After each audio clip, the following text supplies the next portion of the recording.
Alright guys, what's going on? This is the Delaney, coming at you with the Delaney Gaming channel here on the YouTubers. And I'm going to try something a little different today.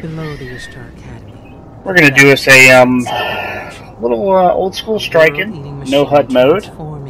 And gonna just kind of do general my thoughts on the whole Destiny Rise of Iron thing, where I think the game's at, and kind of what I'm expecting to see, really, from Rise of Iron, and what I'm hoping for. Kind of my, I guess you could say, my expectations, and then what I'm kind of not expecting. So as you can see, I'm running my Hunter here, got my Ace of Spades going. Wouldn't really call it a speed run, but I'm going to run it like I normally run it, which is just balls out.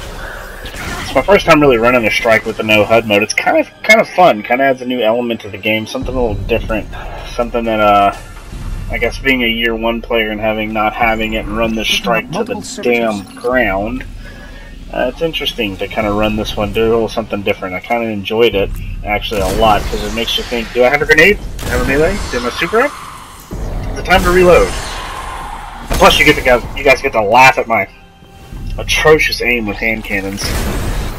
That's extremely bad. Like, look at that whiff.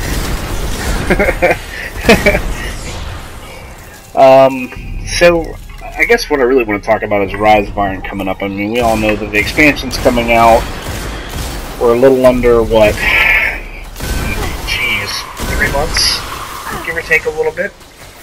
And I'm kind of excited about it. It looks like it's going to be really cool. They are dropping last-gen consoles, i.e. PS3 and Xbox 360, which I was a little bummed out about for the people at first, but then, you know, listening to them at E3 and kind of what they're talking about, how dumping these old platforms has really allowed them to expand and make a bigger environment, a better environment, and overall make the actual general playability of the game better, which is just going to make it better for everyone in the long run. Because I know that's one thing that a lot of people have complained about, my friends, people online, other YouTubers, that they just don't have a lot of...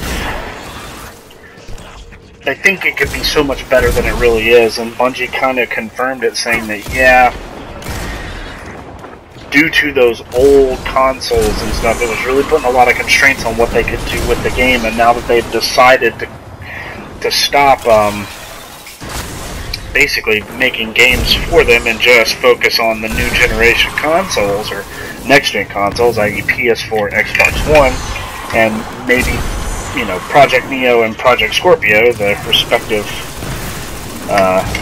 Microsoft and PlayStation new consoles. Maybe we'll see even better stuff coming from the future. I don't know.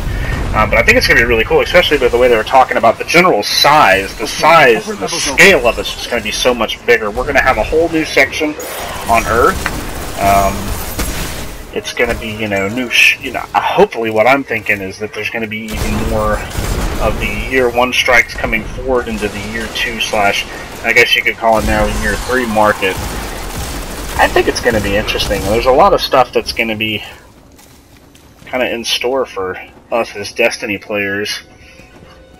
Who knows? I mean, it could be the thing that revitalizes the game. I mean, I still love the game. It's probably, bar none, the best shooter I've ever played. It's just got such a solid shooting mechanic to it. Like, I've played Call of Duties, I've played Battlefields, and there's even Halo. Even compared to Halo, this game it's got the best shooting of any game I've ever played. It just feels right, it feels good, the game feels smooth in your hands. Even on Xbox One, which I've played it a little on Xbox One, it still feels really good. Granted, this is just... take it with a grain of salt, it's conjecture. I honestly think that PS4 is probably the best of the two when it comes to the controller layout, controller design, and the overall feel of the controller. I mean, there's something about that PS4 controller that just feels so right. Oh yeah, watch this, watch this. Noob! There's something about the controller that just feels good, you know, not to mention... Well, I guess it's just because I've been playing the PlayStation for long. Because I started out on Xbox. we won't get into that. I'm going off on tangents here. I think the next thing I want to talk about is they have canceled Iron Banner for this week. That has come down. There's something going on with this last patch they put out, and basically players aren't able to load into these extracurricular Crucible activities. Trials of Osiris didn't work for them, so now they're having to call off the Iron Banner for this week. I hear that hammer. Hear that hammer. Get him, son, bro. Get him, son, bro. They're calling off Iron Banner for this week due to that problem, which, you know, hopefully they'll get it fixed, and maybe in a week or two we'll see a return of the Banwars, see old Lord Salad Bowl, and get us some good Iron Banwar gear. That's got to be. I like this part right here is really funny because I was wondering if they were going to try to cheese it, and I was like, Leroy Jenkins, let's do this, Leroy! And I get down here and I'm all by myself. It's alright, I handle my own, you know, with the sniper shot. And I told you I suck with that hand cannon, man. I'm trying to get back into them. So that's all I used in year one. W-No was my go-to gun, and then I got the Fatebringer, and it was over with at that point. Teleport through my bullets. That's cool, motherfucker. Yeah, this right here. Look at him. Look at him. Look at him up there, using that old cheese pile. Oh, with that grenade. But going back to the expansion, I don't know how many people are excited as I am about the new Gjallarhorn / already been confirmed, hashtag confirmed. It's called Gjallarhorn. Gjallarhorn is coming back for year 2, and Deej at E3 during their little press conference, which they didn't have a big thing, but they did have a kind of a live stream press conference there.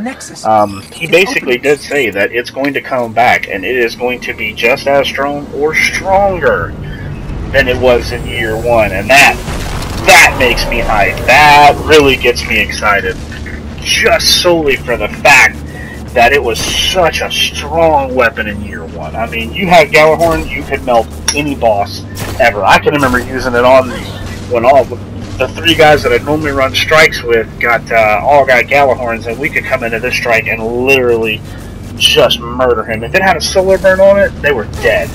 Gjallarhorn, excuse me, I'm still trying to get used to the actual real name. You could do on solar burn, you could come in and melt this guy before this first wave hit. It was just absolutely balls out amazing. Throwing a little, I have to say, along with one of the next things, I think my favorite thing from this strike is the upgrade to the supers. I threw a blade dance on one of the earlier strikes I did, which I did Devil's Lair. And I'm going to tell you what, I absolutely am very impressed with what they did. That's something I know a lot of people, especially the guys I play with, have complained about since day 1, is how gunslingers, blade dancers, and Nova bombers they kind of fell into this class that if you were going up against a yellow bar or a boss, you were pretty much wasting your super. Considering, you know, if you had a gunslinger, I can remember running around with gunslinger and trying to hit a yellow bar captain, and put a juice box. Sorry, I'm ADD as shit, guys. You'll have to apologize to me, but aiming for like a captain, and you're sinking 4 shots into a level 8 captain, and you're at that point a level 26-ish, level 27 guardian, and 4 shots from your super would barely kill a level 8 yellow bar. And now you can 1-2 bang them and they're done. And if you have a Celestial Nighthawk on, you could probably take Mr. Nexus Mind out here in one go. So I have to say, that is one thing I am super impressed with this last update. It is just, bar none, probably my favorite thing. The fact that you can go in and just destroy shit with a super, which is what you should have been able to do. Second thing I'll have to say is probably the coolest is modifiers on your heroic strikes. That is just so cool because it adds another dimension to the strike that we didn't have. Like that bit, like I got it, like I did it for probably, God, I'm stuttering. This is terrible. You can tell this is my first time really doing this, so I do apologize. But like I was saying, the heroic strikes now, man. You can go in. I would run strikes for hours. Whoop, whiff, dead. Rip. Bye-bye. I would go in and run strikes for hours and hours. And it would just get boring and monotonous to the point to where, like, we had these strikes down. Like, we could do the Nexus Mine in under 4 or 5 minutes. Same with Devil's Lair and those strikes. We had them down so well that it was just, you could fly through them. No cheese, just fly through them. So I think that's really cool. So, how about in the comments, guys, tell me kind of what your favorite thing from this last update is, and then what your not so favorite thing is. I've got a couple, and I might go over that in the next video or two, just kind of like my cons on the update. Look at them blues. Look at them blues.